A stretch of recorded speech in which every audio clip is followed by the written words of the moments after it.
The nation watched in disbelief as Keir Starmer faced one of the most brutal interviews of his political career. On live television, against the unrelenting Andrew Neil, Starmer's composure faltered, exposing a vulnerability few had ever witnessed. Every vague response, every evasive sigh, and every refusal to give a straight answer only deepened the tension. Viewers across Britain were left asking the same question. Is this really the man capable of leading both his party and the country through its greatest challenges? From the opening moments, it was clear Neil had no intention of offering Starmer an easy ride. Known for his sharp, uncompromising style, the veteran interviewer immediately zeroed in on the Labour leader's pledges, record, and sources of campaign funding. Starmer, usually polished and measured, struggled to keep pace as Neil's questions grew increasingly pointed. When pressed on the issue of transparency in campaign financing, Neil asked the question voters most wanted answered. Who is funding your campaign? Rather than offering clarity, Starmer sidestepped, citing processes, rules, and generalities. Neil's calm persistence only made the evasions more glaring, with each follow-up tightening the pressure. The tension escalated when Neil turned to Starmer's ambitious policy promises. The Labour leader had pledged to stand with trade unions, abolish tuition fees, and nationalize key industries commitments designed to energize the party's base. But when challenged on whether these pledges would genuinely be honored, Starmer's answers wavered between caution and ambiguity. A pledge is your word, Neil reminded him, refusing to let Starmer retreat into platitudes.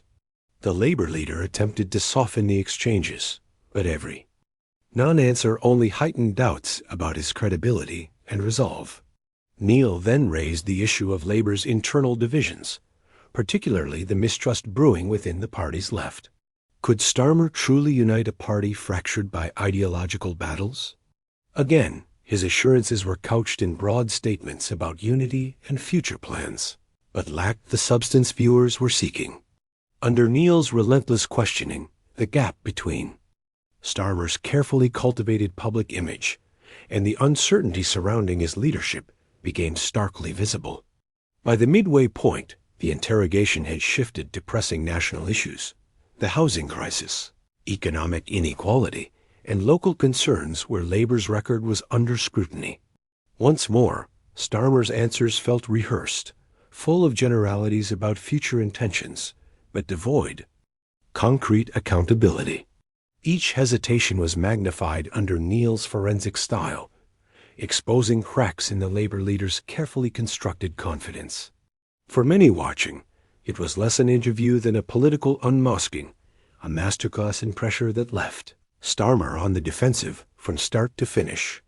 The interview created a sharp contrast between Andrew Neil's precision and Keir Starmer's evasions. For the first time before a national audience, Starmer appeared defensive, frustrated, and visibly unsettled, raising doubts about his ability to perform under pressure. His controlled demeanor began to slip, with body language, tone, and frequent sighs reflecting mounting frustration. Neil's strategy was deliberate. Apply relentless pressure, reject vague responses, and expose weaknesses in leadership, policy, and transparency.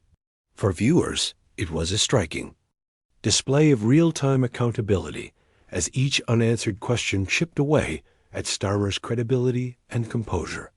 The tension deepened when Neil pressed him on financial transparency and campaign funding. Starmer's evasions, particularly his failure to clearly identify his largest donors, undermined his image of reliability, while Neil emphasized that transparency was not a technical detail but a matter of trust. As the focus shifted to Starmer's policy record, inconsistencies emerged. His pledges to nationalize industries and abolish tuition fees were met with evasive answers, suggesting hesitancy or lack of commitment. Neil underlined that pledges were not abstractions but promises to voters, while Starmer's hedging left the impression of political theater rather than genuine intent.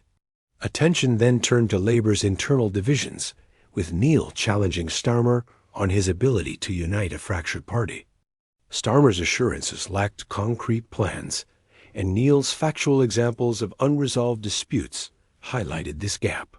On housing, another pressing issue, Neil confronted him about fairness in the allocation of new homes, citing concerns from local communities. Starmer's broad statements about future building projects failed to address these specifics, leaving him looking out of touch with voters' immediate concerns. Throughout, his frustration grew more. Apparent pauses, sighs, and repetition revealed a leader under strain. Meanwhile, Neil's calm, methodical persistence intensified the drama, creating a sense of suspense as Starmer's credibility seemed to unravel under scrutiny. The exchange quickly heightened the stakes, placing Keir Starmer's credibility under intense scrutiny. What began as a test of policy soon revealed the unraveling of a public figure once seen as confident and controlled. By this point, his performance projected vulnerability, leaving many questioning his readiness to lead a party beset by internal divisions, financial transparency issues, and pressing national concerns. As the interview entered its most intense phase, Andrew Neil shifted the focus from policy to leadership, probing Starmer's ability to inspire confidence and manage a party rife with conflict, with the Labour left openly doubting his commitment to workers' rights and progressive values. Starmer tried to reassure viewers through vague appeals to unity and collective action, but his lack of concrete strategies only emphasized his weakness. Neil's precise and unyielding style left no space for rehearsed talking points, exposing Starmer's struggle to balance the appearance of control with the reality of doubt within his own ranks. When the questioning turned to national crises like housing shortages and economic inequality, Starmer again leaned on generalized long-term visions instead of addressing urgent needs. Each evasive answer reinforced the impression of detachment from the realities ordinary citizens face, while Neil countered with specific examples of Labour's shortcomings, underscoring Starmer's inability to provide decisive solutions. The issue of campaign funding further compounded the pressure. Earlier evasions had already fueled suspicion, and Neil's insistent demand for clarity on donations and transparency left Starmer with little room to maneuver. His attempts to redirect toward party processes and collective decision-making only deepened the tension. As he sidestepped direct answers, Neil underscored accountability and voter trust, drawing a stark contrast between his calm persistence and Starmer's growing unease. With each exchange, Starmer's composure frayed further. Pauses, strained reframings, and flashes of frustration signaled his discomfort under relentless scrutiny. The dynamic between Neil's steady control and Starmer's visible strain created palpable tension, transforming the interview from a routine political exchange into a public test of character, composure, and credibility. By the end, Starmer's repeated reliance on vagueness and procedural defenses exposed a consistent pattern of avoidance.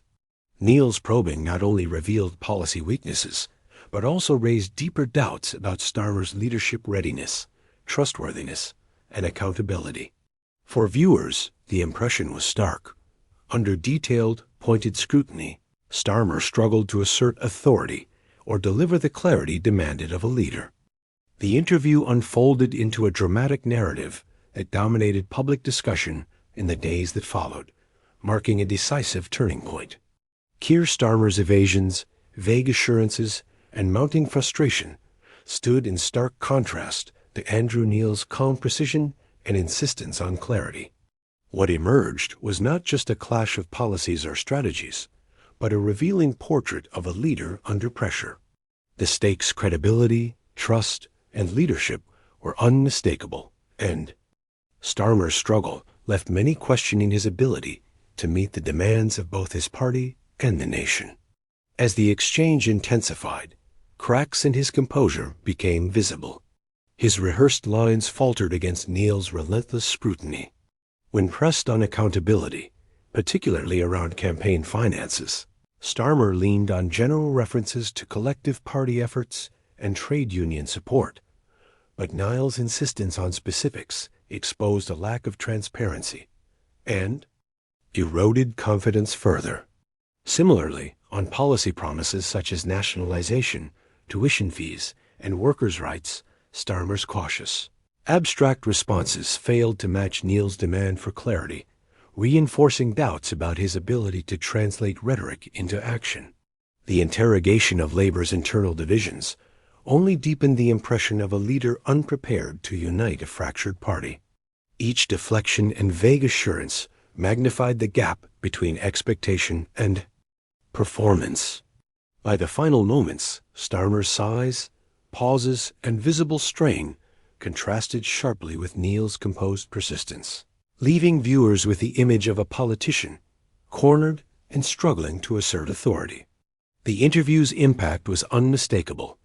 Beneath the surface of carefully managed appearances, the public saw a leader falter under direct accountability, raising pressing questions about his credibility, decisiveness, and capacity to lead in real time.